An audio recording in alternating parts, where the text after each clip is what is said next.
It is the mid-era of the 1400s. After an arduous fight against a defending army, the Ottoman decide to keep pushing and marching towards the destination. As they pass through Holy Land, they realize there is not a single sound. Not of people, none of the animals surrounding the land. Not even the wind whistles.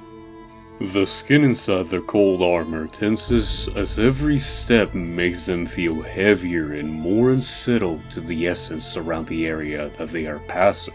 This was supposed to be their safe grounds to arrive. But as they march forward, their leader, Mehmed II, takes off his helmet as he could not believe his eyes. A horrible forest made of impaled corpses of their armies that have ventured forth. Hundreds of warriors defile in the most unholy of ways. Dozens still alive as their bodies twitch and exhale with desperation. The Ottoman army is shaken. They pray unto their god, not to bless these forsaken men or to even protect them.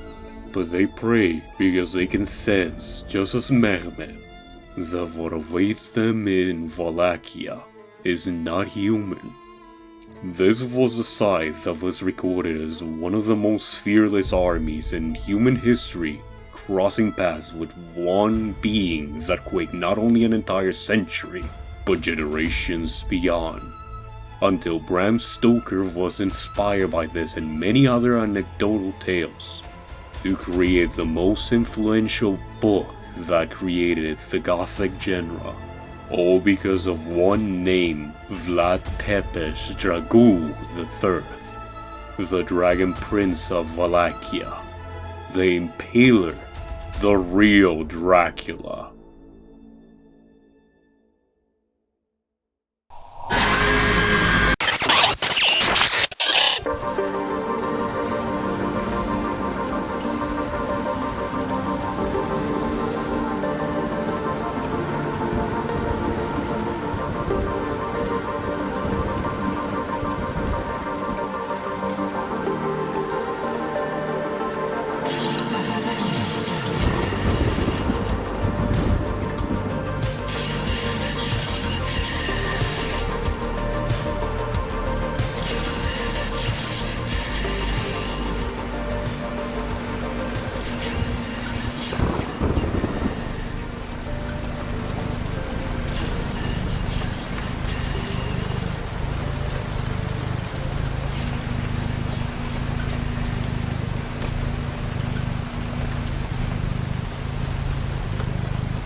Send shivers down your spine.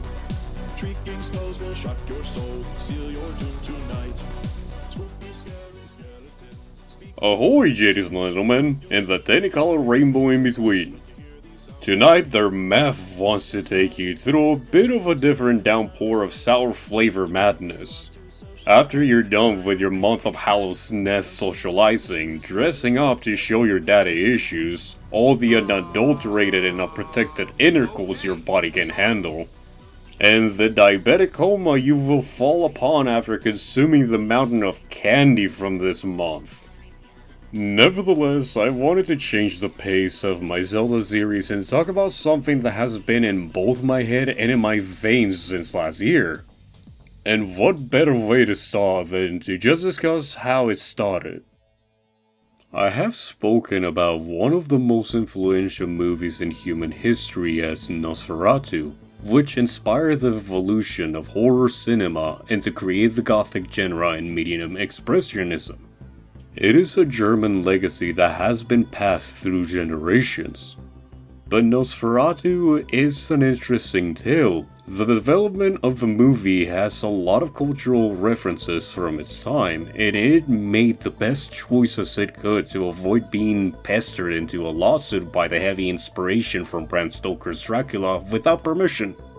Nosferatu was banned for some time until it was re-edited, re-released, and remastered throughout the decades. But Nosferatu is a relic of human history because of one important reason. During the overtaking of a nationalistic party in Germany, there was a huge purging of media. The construction of historical records and art that was important to human history were completely the norm, because they wanted to recreate history at their own image and will, exactly how it happened to Alexandria in Egypt. There were many underworld officers that respected the art and human history more than that forced legacy, and they risked their lives to protect such gems. Among those gems was one of the original film copies of Nosferatu, which took decades to be found and to be reconstructed into its definitive release for the people to watch it. It is in all honesty a miracle that we were able to witness this movie at all, let alone the history behind it all. Also, as a fun fact, Nosferatu is not the first movie adaptation of Dracula, for its first adaptation was Dracula, which unfortunately has become lost media. Only references and mentions exist, and it could have been destroyed during the attempt to rewrite history during those times. But Nosferatu has lifted a legacy that has passed through 3 generations in my bloodline, including me. My grandfather was able to witness Nosferatu when he was younger at some point. Then my father was one that watched it with him at some point as a re-edited release. And as a sort of remake was made, I was able to watch both the original and the semi-remake at some point with my father. And as I grew older, I started to explore more of the occult movies in black and white that were created, which got me interested more in the origins of the vampire lord, learning of Dracula, reading the whole novel and watching the Bela Lugosi movies, and eventually going down a rabbit hole to find about Vlad Tepes, the Impaler. While in the latest years, Vlad the Impaler has become a subject of more discussion online and in media. For many decades I felt like I was one of the only people to talk about it. I made a book presentation on it, and the year after I made one on Dracula. And of course, people would not expect me to finish with the last book report presentation to be about The Little Prince by Saint-Exupéry. Dunk, but spelled with a Q. But after many years, what inspired me to make this video was the most recent Nosferatu remake.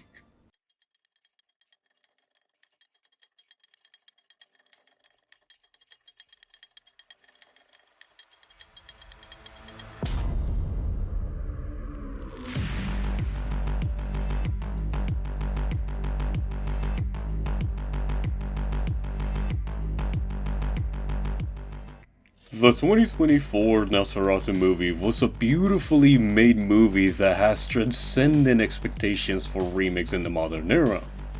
And it paid both homage to the original and to Bram Stoker's Dracula with many tribute references as it became one of the most important movies in our current era. It was stuck in development for many years to the point people didn't think it would happen, but it released with a huge massive boom.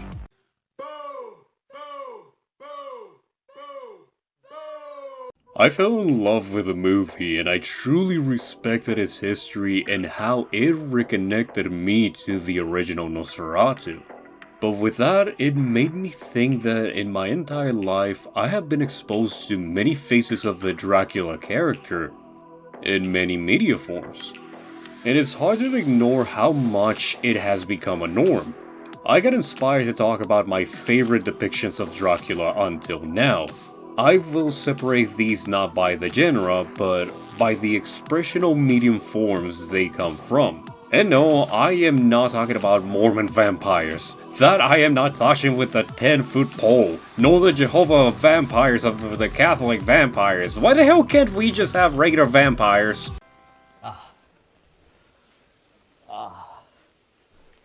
The light.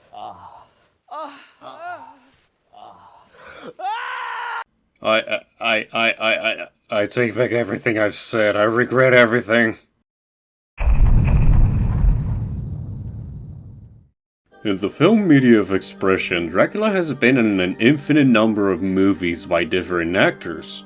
In the most recent years, with even Nicolas Cage making an interesting representation of the character. I mean, it's Cage. How can you not like his face on the Drac Man? And I am looking forward to Caleb Landry Jones' representation of the upcoming Dracula, A Love Tale. Well, from my earliest memory, I can recall movies like Dracula 2000, the one from that Blade movie that makes him look like John Cena.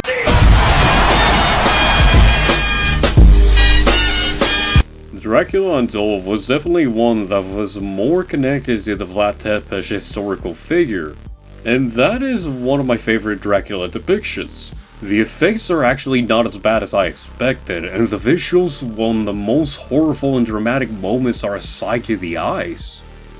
But the way Luke Evans depicts Vlad as a hybrid between the man that existed and the creation of Dracula is one of the closest mergers that I have witnessed.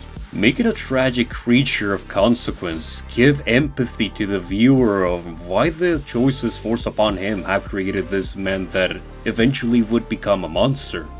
It's rather insightful, and holy shit, it's over 10 years old? I'm too old for this shit. Gary Oldman's depiction of Dracula in the 1992 movie is seen as one of the most respected depictions of Bram Stoker's Dracula. It's literally called the Bram Stoker's Dracula movie. This Dracula being both a creature of the void and a seducing manipulator that can enthrall every man and woman under his veil. To the point of being able to seduce to loyalty a married woman. So like any Hispanic American wife. That's racist! While Max Schreck's depiction of Nosferatu is that of a vermin, a being that drains all that is good and consumes it. But his essence attracts others while they are terrified. It's like a humanoid form of an addictive substance. Oh yeah, and the actor's name was Max Schreck.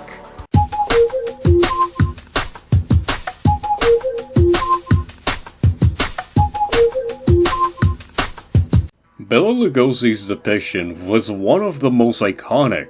I mean, in every form of media that has had Dracula, you see his design being one of the most inspirational for the depiction of a vampire lord. He carries his persona like this noble that can cut your jugular without you expecting it, but highly educated to know how to negotiate his ground either through manipulation or through corruption.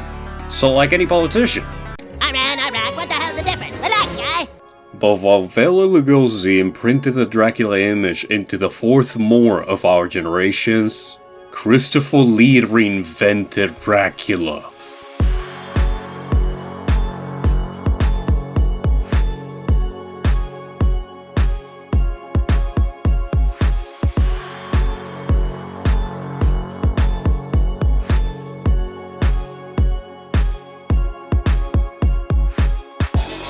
Christopher Lee's portrayal has been my favorite for the longest time. While I have current upper favorites, I cannot ignore a classic that has surpassed the test of time. Christopher Lee is Dracula incarnate everywhere he goes. When I was young and my father took me to watch The Lord of the Rings and I saw Christopher Lee, I didn't see him playing Saruman. I saw Dracula being part of The Lord of the Rings. That isn't Christopher Lee playing Count Dooku. That is Dracula with a lightsaber. The evidence of his character portrayal shows how much passion he put into the character that it even leaked onto his own persona. This human being that has the power to make the bravest man tremble their legs, but also to know how to become a gentleman among highly educated men and women. To know how to manipulate, corrupt, and seduce a woman, and to be able to fight a true vampire hunter not with henchmen, but face to face like the demonic being he is. It's just perfect. The other one I would think of for just fun reasons close to Nicolas Cage, Will Marshall's Dracula. I lost him because of you. Imbecile! Imbecile! I'm sorry, did I say Dracula? Oh, forgive me for my Tourette's dyslexic fuck-ass. I meant Blackula. How can you deny the sassiest and most fresh Dracula out there? Yeah, you're right, I'm still a Christopher Lee fan. Ugly and dummy.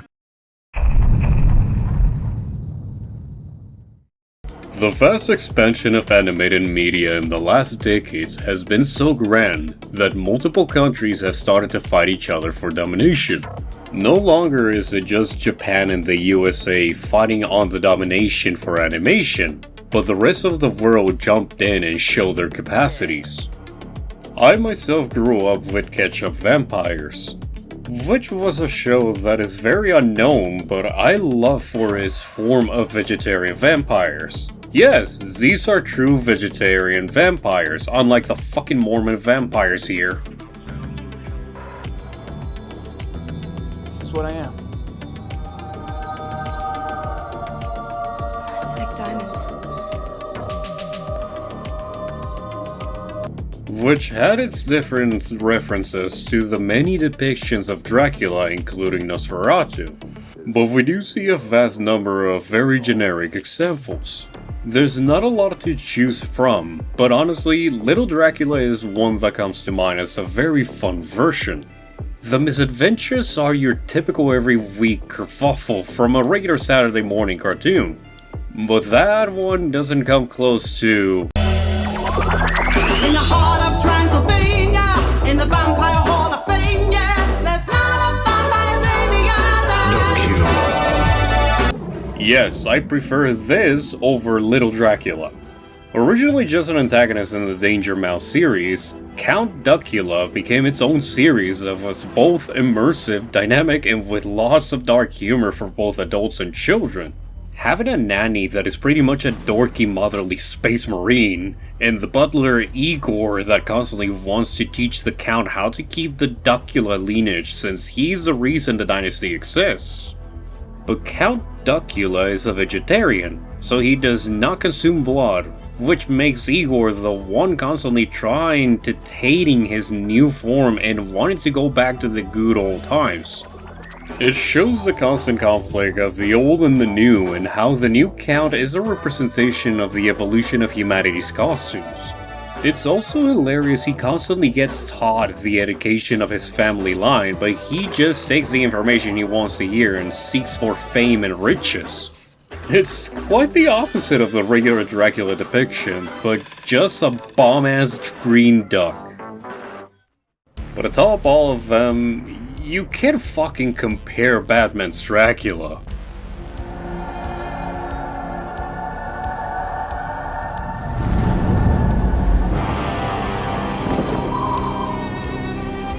Yes, there was during the airing of a show, The Batman, a movie where Bruce Wayne faces the malevolent Immortal in a confrontation of intelligence and power. And the depiction of this Dracula is clearly a heavy inspiration from Christopher Lee. He is cunning, deceitful, and knows how to be a gentleman and a monster at correct times, and he outplays Batman in many ways. But eventually, he's defeated in one of the most badass ways. You are Bruce Wayne.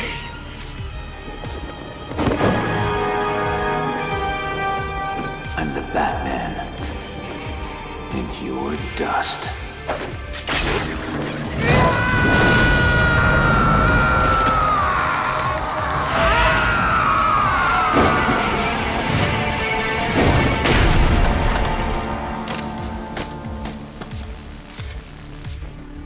Also, wouldn't Bruce Wayne be another Dracula sub-depiction? He is close to what you would call nobility in his society. Gotham is definitely gothic as fuck. He has his forms of manipulation and is highly educated and can combat in any forms. And he acts mostly at night and uses his skills in the shadows. Yeah, Batman is definitely a heroic non-vampire Dracula, unlike the actual vampire Dracula. Yeah, there is a version of Batman that lost his will to the depths of darkness and made a ritual killing the Joker and devouring his head and making him a super powerful vampire. And Robin is hunting him down. Does that make him Van Helsing?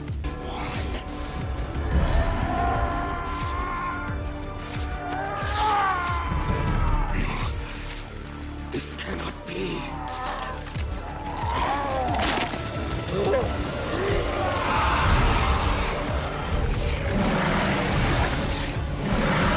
But in all honesty, the best Dracula is definitely in the grim adventures of Billy and Mandy.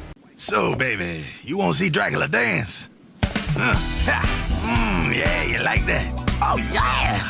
Dracula bringing the heat now! But do I even mention the Count? 1, 2, 3, 4 all together.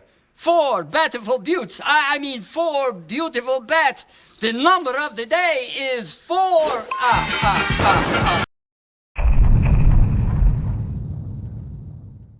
The gaming interface has had many vampiric depictions. Guilty Gear has Slayer, who is one of the only fighters that fights with his bare hands. And League of Legends has not a vampire but a hemomancer named Vladimir, while Warwick would be more of a vampire than any other character here. Dimitri from Darkstalkers is more of the high aristocrat perception of the Count and his gentleman groove. And Rachel Alucard, FBI, open up! Yeah, the lore is not fun in Blaze Blue, but this gives me the vibes that if you have this Dracula facet in your countdown list, you need therapy and lots of counseling. But Rachel is not the worst.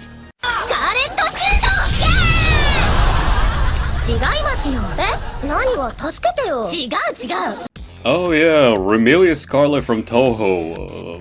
Yeah, that is an even worse depiction, which shows the aristocrat and political aspects Vlad had in correlations of his neighboring lands, and even how he handled the Ottoman expansion. Am I drunk? There's also fights that correlate to the conflicts of vampirism and how the eternal immortality is a lonesome throne that everyone wants to behold but underestimates the responsibility. This is Toho, right? The fucking hell shooter game with Lolita girls and tutus. And Remelia's lore indicates she is the reason the battles happen in a fair predicament, since she is established that the combat system to avoid the civilian humans to be damaged is because of her? Is she Gojo? Throughout the characters and above, I alone am the chillest one. But it's fine. Imaginary technique. Don't give a fuck. Okay, now I really need a drink before I go to my perfection. But before I go with the obvious one everyone can think of, let's talk about Shademan. Shademan is in Mega Man X, just a random Robot Master boss fight from a very gothic-like stage. And his combat style may be generic, but it makes him one of the most iconic in the franchise due to his music, his design, and level. But we're not here for the original. No, we are here for the upgrade.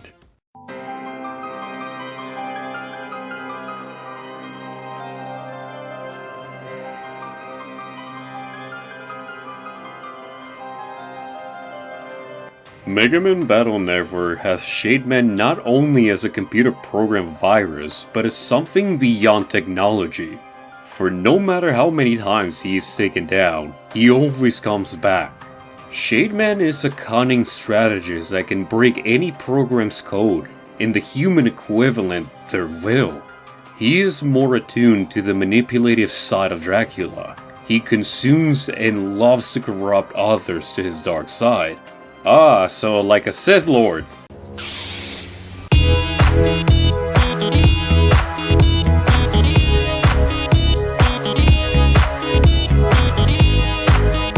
But the greatest achievement for Shademan was to corrupt Mega Man to become a dark program, to make him the most powerful virus incarnated by killing him. It is sort of like Joker always pushing Batman to his limits to finally kill him. And Shademan succeeded. It's rather tragic and sour, because Shademan will always come back. His death means nothing to him, just a way to turn others to anger and corrupt them to become just like him. He puppeteers them to become the monsters he needs for his expansion in the web. Just like how Vlad kept expanding his ruling but protecting it with unholy human methods. That is a very interesting facet of Dracula in gaming that not many actually think about. Now that we got that aside, we can honorably mention many depictions like Cain in Legacy of Cain, which his Soul Reaver is a complete reference to Vlad's cursed blade that was able to pierce armor easily. Cain functions as a facet of a dark leader that will do anything to dominate and to protect his people, no matter the cost. Then there's Grim from Hollow Knight, who is more of an entity or deity form. Him and his troop of dark entertainers follow a ritual that is a cycle that never ends. One that can only be performed through the destruction and falling of a rotting kingdom. It is referential and symbolic on how Vlad was forced to learn to survive when he was enslaved as a young child and eventually rose to become the most feared monster in human history. To create this cycle of constantly dominating, dethroning, avenging and uprising, never to cease. Even now, it is done with more shady and stealthy tactics, but that desire to overthrow a leader and overcome just to have another wanting to rise up the ranks to do so is just the most vile legacy of a kingdom. And then there's the original.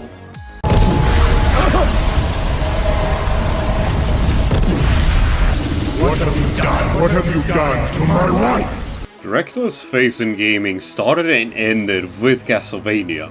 We've witnessed in the 8-bit era his powerful domination to the point that he even had the Grim Reaper as his pawn, a symbol of his power over death. Every creature in the Gothic mythos bowing to be of use of him.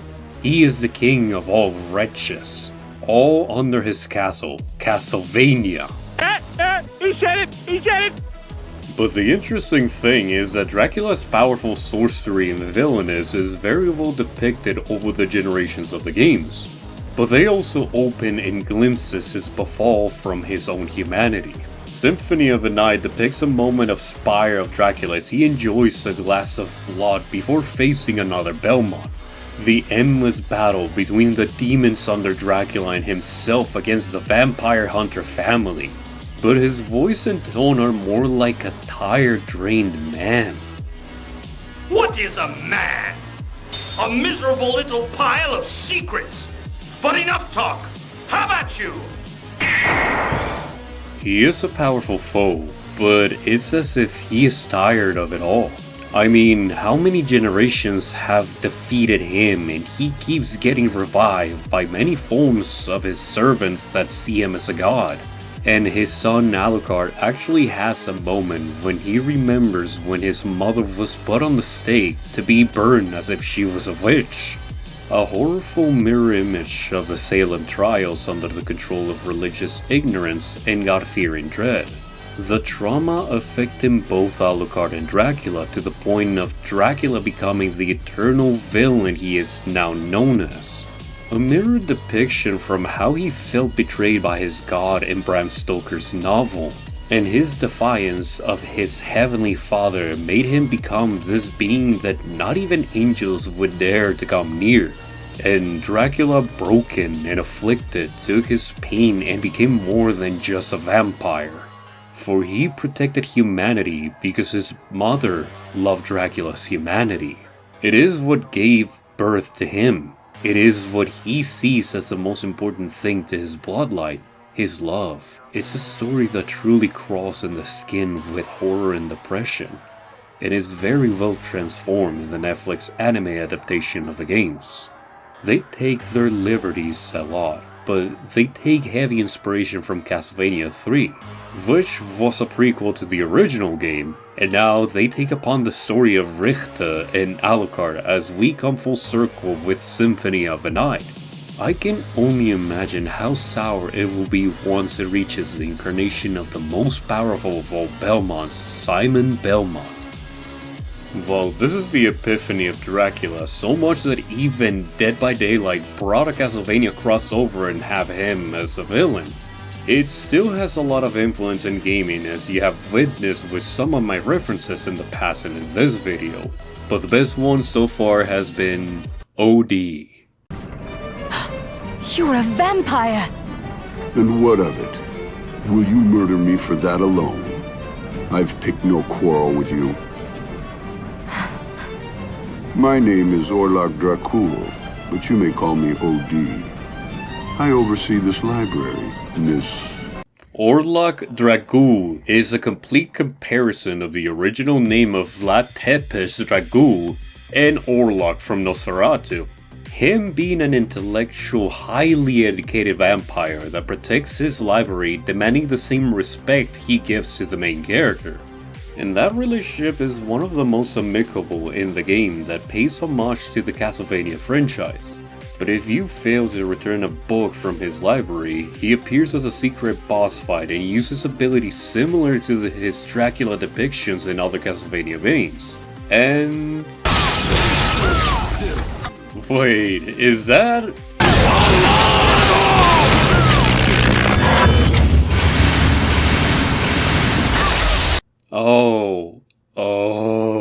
Oh yeah, I forgot to talk about him.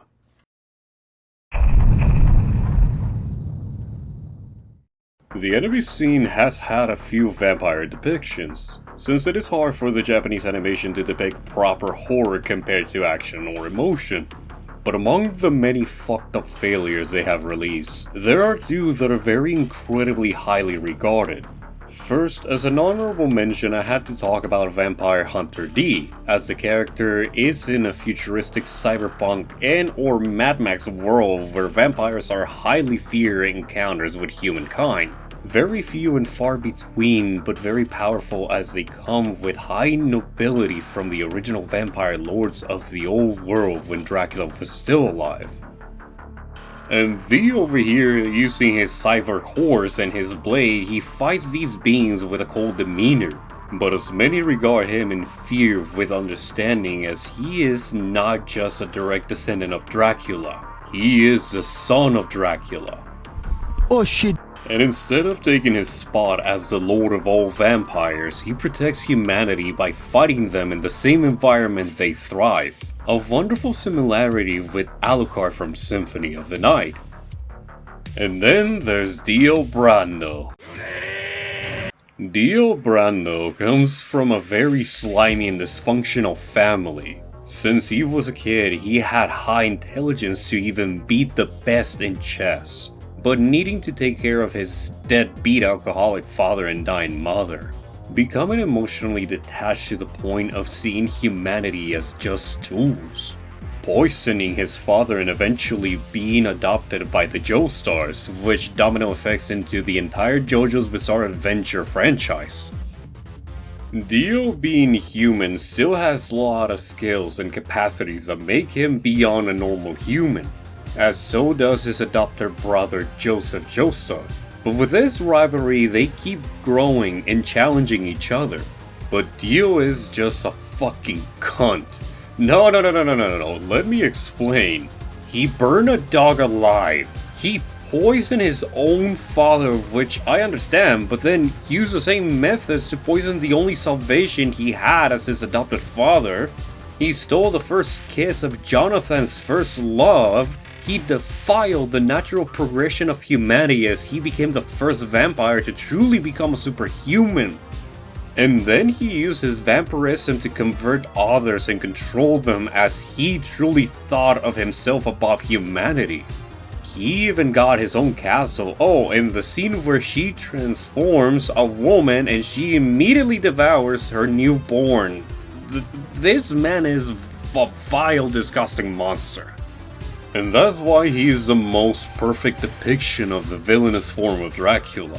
He is cunning, educated, powerful in influence. He has charisma, manipulative methods. He can seduce and exploit any woman and man. And he always seeks to become stronger and more powerful, even tries to become immortal. And when all else has failed over and over, He reset the entire universe to his own desire. In his power, a stand called the World that is highly powerful in physical strength and can also go to humongous speeds and can also freeze time, which allowed him to create his knife track technique, which is what was referenced in Bloodstained. It all comes full circle after all. Dio is a depiction of the hubris of Dracula had when he was a damn god. He just wants it all, not just immortality. He wants to infect and corrupt everything and everyone in his quake. And if he fails, he always finds a way to come back or to make everything come his way. After all, he is fated to have the luck of the devil. He has a prophetic effect that no matter the situation, he will always have luck from the darkness in his side. The most iconic villain that could be created in fiction has been transformed by this homoerotic muscular bastard that makes me just question what the hell's going on in Japan.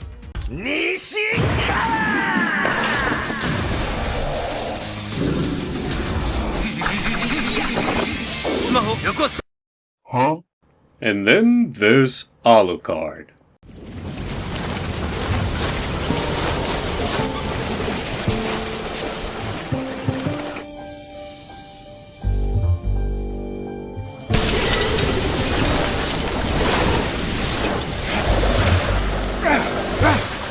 Cut off his head, pierced his heart. He is nothing like any vampire you've ever known. Your tricks won't kill him. You may be the fruit of the finest anti-vampire technology, but 100 years of the Helsing family's occult knowledge produced this achievement. Our crown glory, the Vampire Alucard.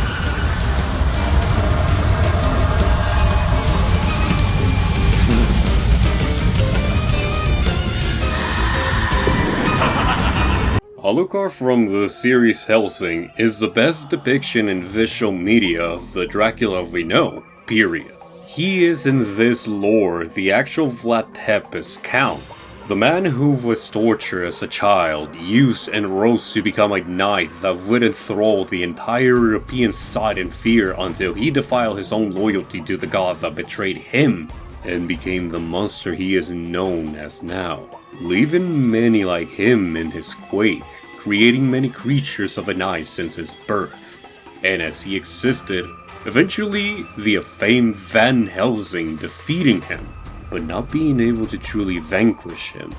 He sealed him until his descendant Integra Helsing opened the contract for the Count to be reborn as Alucard. The new Helsing weapon, using the same skills Van Helsing used in his powers as a vampire to use the no-life king against the monsters of the night.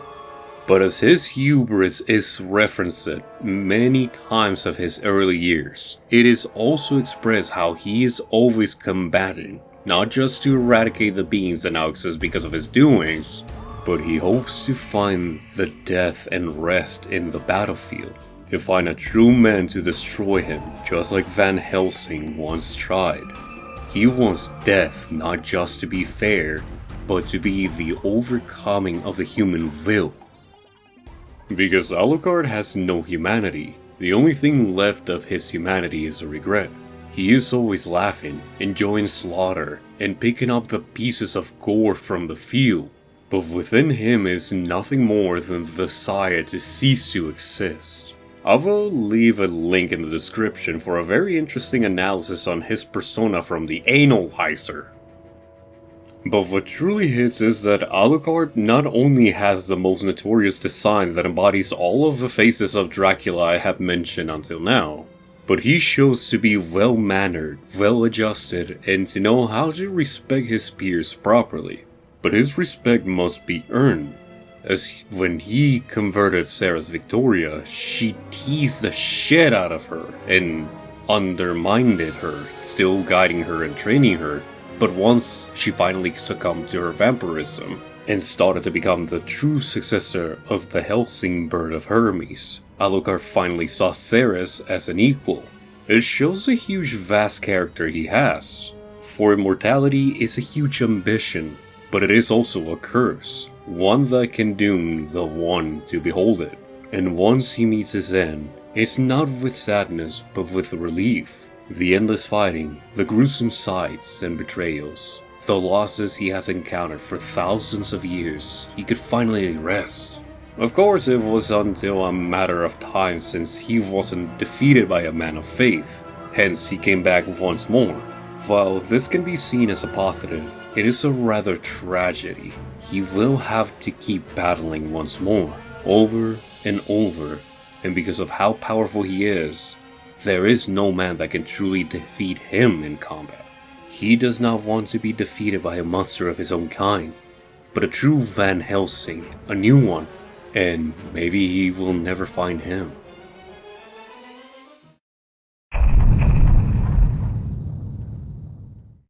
I want to really make sense here. I do not mean that there's no other literature depictions of Dracula out there. There are hundreds, and I've only been exposed to a few dozens. But to end this, I want to come full circle to two depictions I fully respect. Imagine this. You are barely a girl getting out of puberty. It's warring times. The Turks, the Ottoman, the entire landscape in horrible battles. And your family found a way to escape. But as refugees, you have no ways to survive. So the young ones have to be sold as slaves. You stand on a giant podium in front of dozens.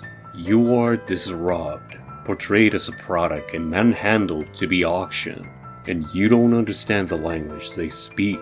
You try to keep your composure. You want your brothers, your mother, your father to be there. But they can't. As you see hands rising to start to make offers for your persona. 300 silver coins one noble older man offers. Another similar to him with already multiple women chained to his hand to walk offers 500 silver coins. The price keeps rising from multiple egocentric nobles to 1,000 silver coins. And as your fate lingers and there are no more offers, you fear the worst. You know what will happen to you. You know it cannot be avoided. You want to scream. You want to end it all. 5,000 golden coins.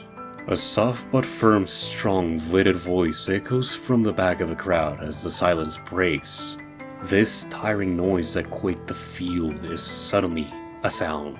A man in long dark crimson cape starts walking with some servants in high regarded clothing, as if they were also nobles. His walk making the rest of the people stand aside as he comes closer to the podium.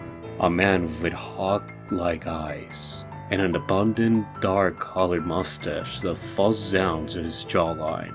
He introduces himself as his servants present the bags of coin to the auctionist. He is known as the Dragon Prince. This is one of the most tense scenes from the novel The Angry Angel by Chelsea Quinn Yarbrough. Yarbrough creating a series inspired by the wives of Dracula, Sisters of the Night, while other books have different interesting depictions, including one where one of them survives until the modern era as she tries to overcome the eternal shadow that the man has clawed upon her. The trauma that has lingered for so long and so heavily that even centuries after his death, she still cannot exist normally. Truly a facet of his immortality in the mind of her. But in The Angry Angel, Dracula has scenes where this girl witnesses the many faces Dracula beholds. A rich, educated nobleman that can use his silver tongue in every situation to affirm to his own advantage. A well-crafted intellectual that can also deceive the blueprints of his creations out of his own curiosity or developmental evolution, even to create amalgamations to protect his castle and his people. The warring strategist that knows how to ensure the safety of his land and his servants, even to the point of armies fearing every way his carriage goes. The expert bladed warrior that can end a fight without shedding a single drop of blood, but being able to ensure not only his servants are safe, but his beloved. And his supernatural persona that can both be seducing, parasitic-like, and demonic. He instills himself in this girl as he manipulates her hormones she can't understand, but he also guides her in her visions, as she is also gifted by her bloodline being susceptible to the side of what they call the militia angels, those that protect and guide, but her angel being one with dark wings that has but guided to her family's separation and demise to his hands. And when they suspect of a fallen angel, they begin an exorcism.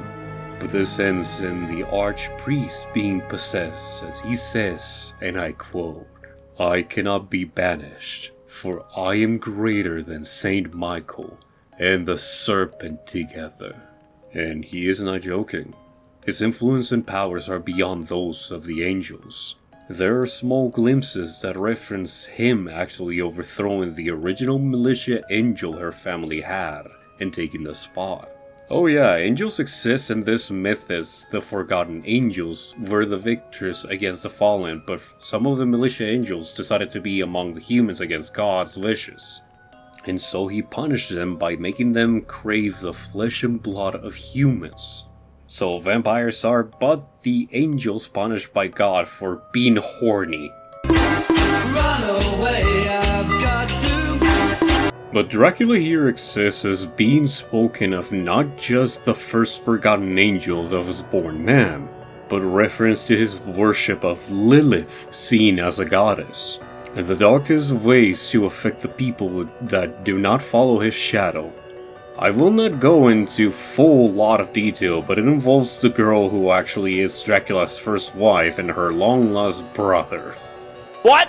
What? What? What? But I truly love this depiction of Dracula. It shows his vile villainy and the many ways he can make the reader think of him in different ways in different situations.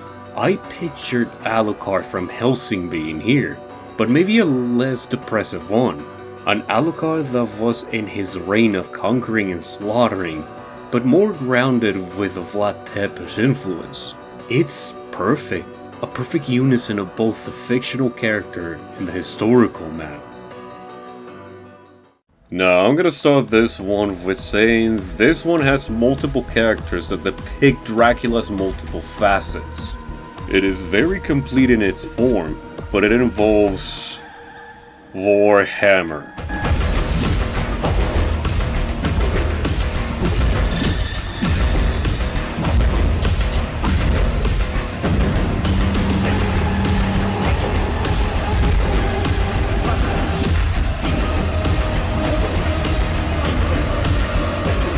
Now, let me say, I'm not gonna go deep into the lore, cause that would make this longer than it should be.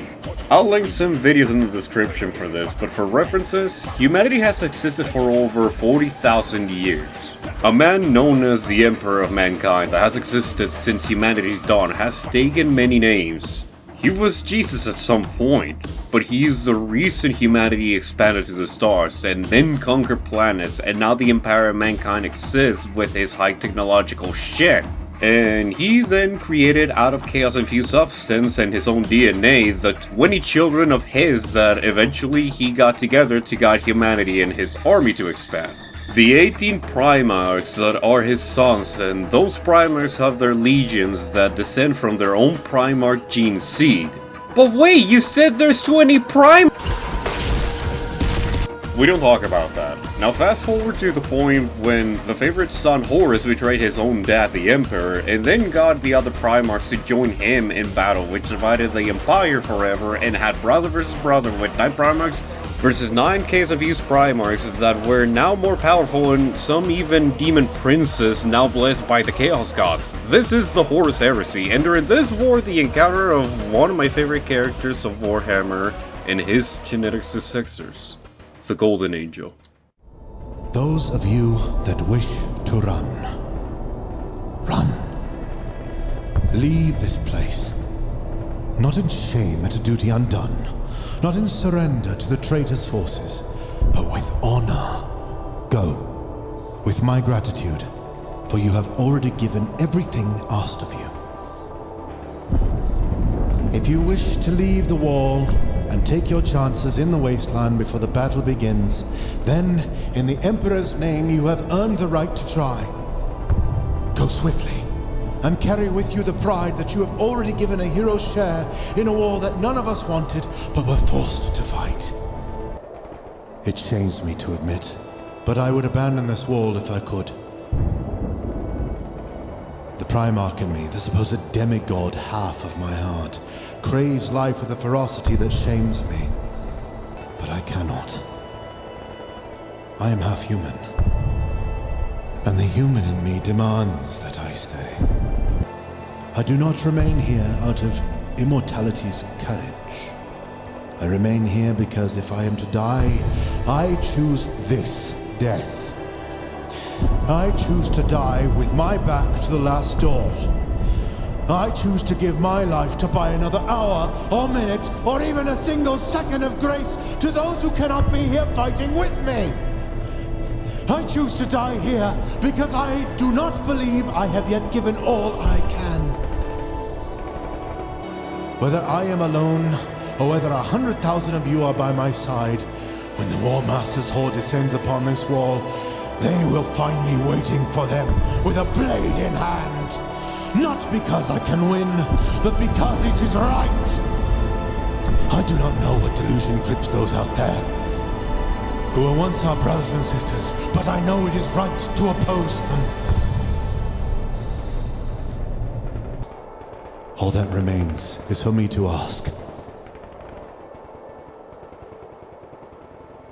Will you run?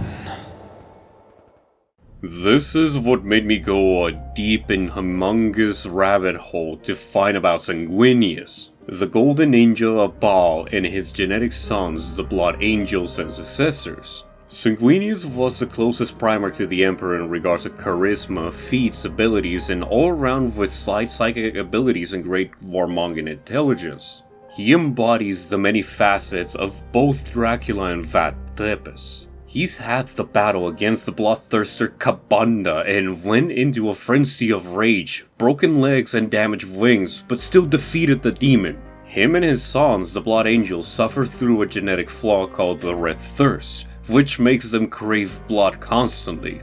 You see, before they were reunited with Sanguinius, the Ninth Legion was called the Revenants, or the Corpse Devourers.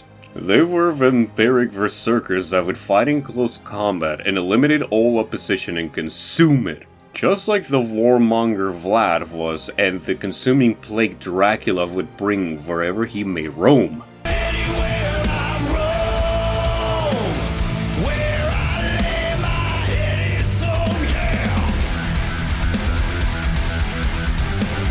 After their reunion, Sanguinius educated the Blood Angels to forge their own religious blood rituals to keep fighting the vampiric tendencies by consuming donated blood, making them one of the most efficient legions in the Empire despite their flaws. But this flaw is only delaying the inevitable. Those who would choose to consume lifeblood victims would trigger a physical effect. Yes, they would become stronger and beautiful and unable to age.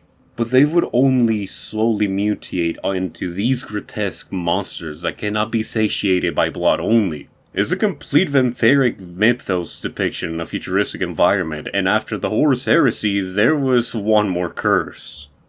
After the final line of defense being broken, Horus and Sanguinius had a final battle in front of the Emperor, which costed both lives. Mind you, Sanguinius already defeated reinforced Kabanda, defeated a demon Primarch with wings, defeated multiple knights and titans, and came to fight 3 Primarchs in alliance with his brothers, and finally his wounds and exhaustion gave in as he involuntarily created a curse that passed through his entire genetic code in his sons, and those yet to be. The Black Rage makes a Blood Angel hallucinate and vividly feel Sanguinius' last moments, and these make them go into a violent rage that makes them see every friend and foe as Horus. It is tragic and vile. It's the epiphany of the last strips of humanity being taken away from a warrior. And then those that are highly affected by the Black Rage become part of a death company. A squad that is kept in frozen stasis and only released in emergency situations. The successors of the Blood Angels cope through these curses differently. The Angels Carmine try to stave off their own gene flaw as much as they can, having the oldest looking Space Marines and the smallest Death Company squad among the rest. The Angels Sanguine empire more psychics beings, librarians, and try to keep everything outside their chapter as secretive as possible. Sometimes the Empire suspecting them of renegades. The Angels Vermilion isolate themselves as they refuse to operate with other Blood successors, taking a lot of egocentric pride in themselves and pushing away any help from others too. It's efficient, but antisocial to an extreme, and choose to use live volunteers to feed their warriors to keep them more functional. The Angels Penitent original having another form of a name and methods, but eventually having a leader that became zealous and obsessive in their rituals. Showing also a disdain for their lives and hatred for the cowardice of their Primarch that died in battle. Making them seen as renegades, but they keep fighting for the Imperium of Mankind to redeem the blasphemy of their past. The Blood Drinkers using rituals closer to the Angels Penitent, but the Blood Drinkers fell to the Black Rage faster than any successor chapter as their leader tried his hardest to find a cure, only to find ways to delay the inevitable. The Sons of Sanguinius do not use a Death Company as they believe their gene flaw makes them who they are, and constantly lose numbers due to this effect, willing to use the magic of their librarians to keep the flaws in check to keep their humanity. Then the Flesh Terrors. Burn the heretic! Kill the mutants! Purge the unclean! Yeah, they're just very violent berserkers that embrace the Black Rage and don't give a single fuck about civilians. They believe in true horror against the enemy, no cost too great. They are one of the most popular successor chapters and I see why. They are at the age of renegades and do have a pure hatred for their gene flaws and for the Blood Angels. But thanks to their second chapter master, they learn how to master their rage for combat. They were wardens of violence. Oh, and their old chapter master was supposedly killed in action, but the current chapter master saw evidence that he may have been taken by Khorne, the chaos god of war and rage. Blood for the Blood God and skulls for the Skull Throne. Blood for the Blood God! Blood for the Blood God! The Blood Sides being believers of fighting more in close combat than using their fire weapons. The Black Chalices being very similar to the Blood Drinkers, but more acute to working in the shadows. The Atlantean Spears being one of the most willing to help other chapters. They are selfless in that regard, using teachings from the Ultramarines to be able to function better than their own brother successors, but lacking in numbers due to their belief in being a defending force instead of using their flaws and skills for attacking combat, as they believe to be a shield for armies that hold a sword. The Blood Dragons being seen as a bad omen, as everywhere they go they bring a lot of curse effects onto any planet they pass. But they have been very successful working with the Star Dragons, which is our neighbor planet to their home world, making both very useful to each other. Even if they are from different chapter lineage, it shows how they can bond over the tragedies of their Primarchs. The Blood Swords being a more recent addition to the successors, and being also willing to help the Star Dragons and Blood Dragons in crusades through the Eye of Terror. They are obsessed with redemption through combat, zealous but efficient, but their downfall is their neglect to help their brother chapters away from the Eye of Terror. The Common Blades, Cure Blades, and Carmel Guard being every similar to each other. And that is in a way that they use different blood rituals using volunteer Space Marines that are older so they can feed the newer recruits, which can be seen as recycling, but it keeps them from having many numbers or from aging into the Red Thirst and Black Rage as heavy as other brother chapters. And the Flesh Eaters being just more assault driven than in tactical combat. They are willing to be violent to protect the Empire like Flesh Terrors. The Sable Knights similar to the Flesh Eaters, but they have completely fallen into chaos, becoming a renegade chapter. And the Knights of Blood? I fucking hate the Knights of Blood. They are seen as renegades and for a good reason. Not just using live innocents for their red thirst, but even children. Being the most beautiful looking Marines, but at what cost? They are scum among the Blood Angels, and the Angel Vermilion do the same thing. And they truly believe in their own salvation above everyone else. It is an interesting spectre of the many ways Vlad Tepes and Dracula have been portrayed in many forms of media, now divided on these armies descending from Sanguinius. Now, for the last, I want to talk about one more character, and also my favorite successor chapter in all of Warhammer. Luis Dante has been the oldest Astartes in function that is not a dreadnought, being over 1500 years old, and his age is showing.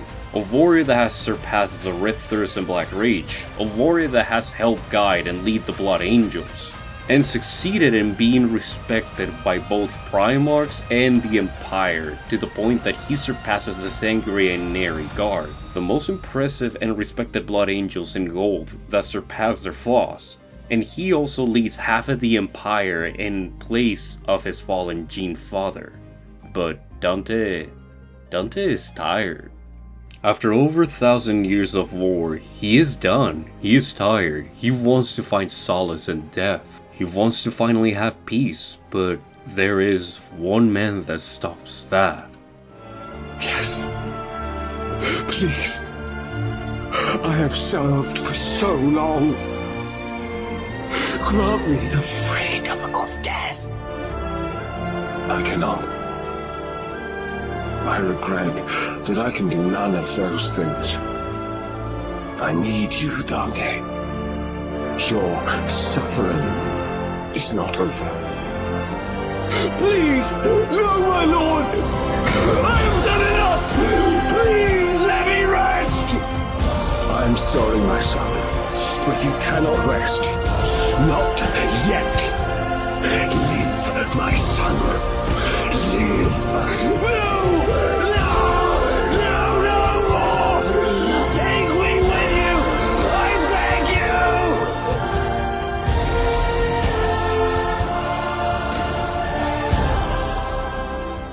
you! That is horrible to a warrior, to reach a limit and know that something is keeping you alive because you are so important to the stability of an entire lineage. But all you pray for is all you crave, and is rest.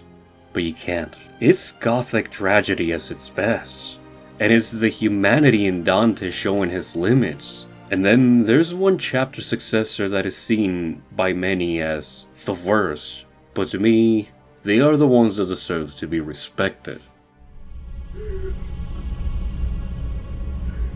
Emperor Sanguinius, we try our best. We save your people. We stand by you. We love you. So please, answer. What have we done to deserve this fate? The Lamenters stand in the same belief as the Salamanders, which are my favorite loyal primary chapter. The true empire is their people, and to defend the people is to defend the empire. The Lamenters were done with a different curse, for their founding was made to find a way to wipe their flaws like many other successors, just like them are from a cursed founding, and are seen as flawed creations and shunned. The Lamenters do not suffer from the Red Thirst and Black Rage, but they have to fight a bigger curse, a cosmic force that makes them have horrible luck. No, I am not exaggerating. Wherever they go, they are meant to fail. It is their curse, and it comes with a lot of losses from their numbers. But even with that, they keep fighting for humanity. When slaves were freed and the Lamenters were on their last stand, they were willing to die for them to escape. But they decided to grab arms and fight among their saviors as free men.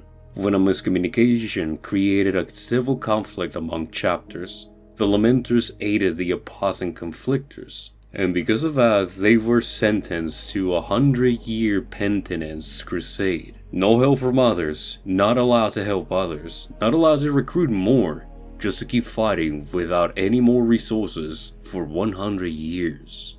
Other chapters did the same and were eliminated, but the Lamenters returned. Small numbers, they were now recently reforging their chapters, some succumbing now to the Black Rage, but with the leaving of their chapter master, a man that fights like a true shield knight, they have risen back to serve the Empire, and while others still hate them, it was the Sisters of Battle that waved and blessed their new banner upon hearing the stories of the Lamenters and what they had done and what they have gone through and still survive. They could not help but weep tears for them hearing those stories. The banner of holy tears stands now over the staff of the Lamenters as they fight, but one Lamenter stay in head, while there's Tychon, Chiron, etc. Valentine is a Lamenter I embrace, a man that was shunned, hated, and undermined, as if he is never enough. And the Death Watch is where he has proven himself, as even he is at the same level as Space Wolves. A sergeant of the Space Wolves even invited Valentine to drink and celebrate, for the Space Wolves respected this Death Watch Lamenter like their own wolf brother. But his own sergeant insisted, "You will not join to celebrate. No action of yours is worthy of celebration." While others celebrated and rested, Valentine still kept fighting, thinking he was not enough. But his doings, proving he was more than capable. He was at the level of a champion, but he is a mere Astartes serving the Death Watch. Eventually Valentine would come back to his chapter, but it goes to say that he has had to endure so much from the Death Watch, and still came back as a sword bulwark. While he is usually a tactical space marine, his experience in the Death Watch made him adapt to many forms of combat, including Vanguard and Sniper forms. But where he shone the best was a bulwark, a sword and shield warrior where many chapters use medieval methods of combat.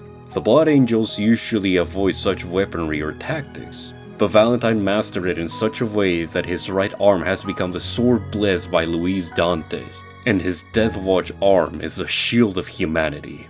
Until one day, maybe, just maybe, the Lamenter curls will catch up to Valentine, and everyone that has made contact with him, including Dante.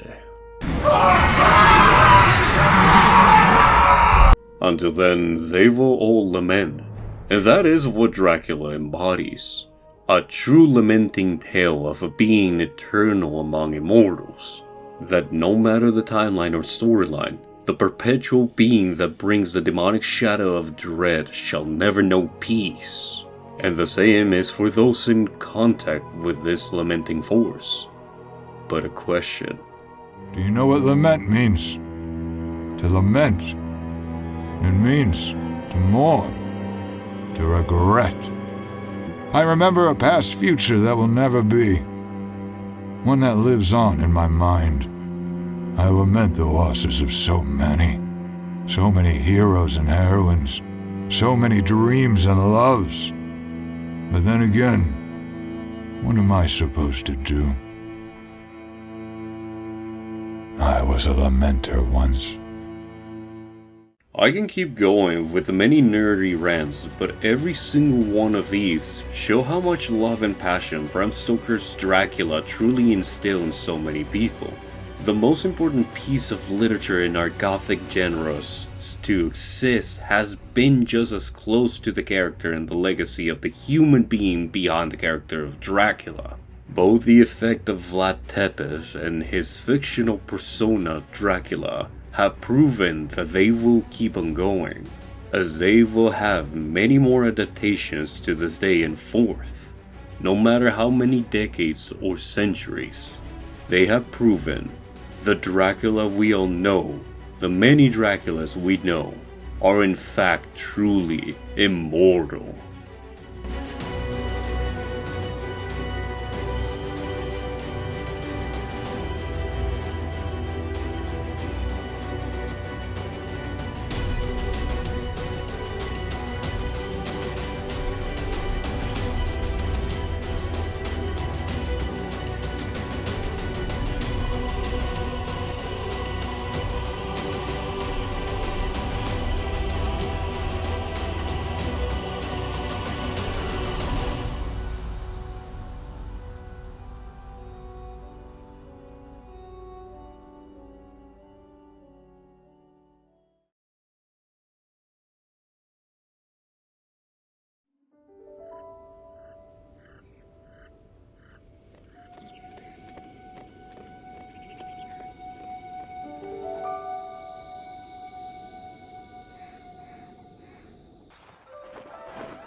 Open your eyes.